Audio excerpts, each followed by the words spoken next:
Maithili express की शानदार प्रस्तुति। जितने भीतर सखी खुशी रिकॉर्डिंग स्टूडियो बलुआ।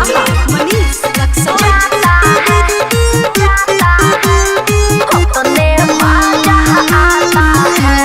जितने भीतर सखी जाता है उतने मजा आता है। जितने भीतर सखी जाता है उतने मजा आता है।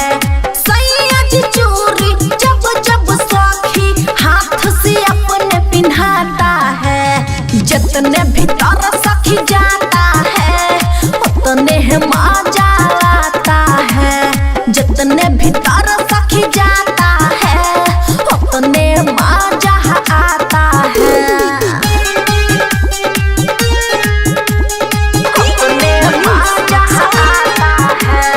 खुशी रिकॉर्डिंग स्टूडियो बलुआ।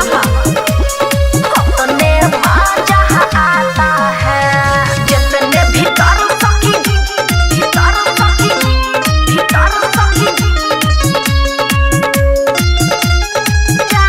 है उतने मजा आता है। और देख के जोरे हमर सासु ननद नया वैरायटी के लाबच मोरद का कहिए सखी।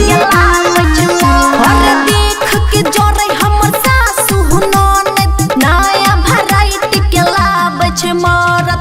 हमरा त खूबे मन भाता है उतने मजा आता है। जितने भीतर सखी जाता है उतने मजा आता है। जितने भीतर सखी खुशी रिकॉर्डिंग स्टूडियो बलुआ। मनीष जाता है उतने मजा आता है। बबुआ राहुल पिया धीरे धीरे प्यार के रस पिए तीरे तीरे। प्यार के रस पिए तीरे तीरे।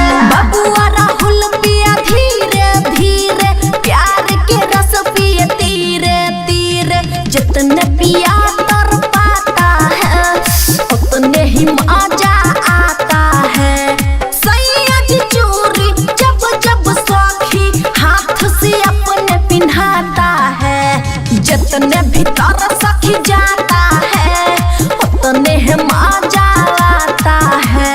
जितने भीतर सखी जाता है उतने मजा आता है। खुशी रिकॉर्डिंग स्टूडियो बलुआ।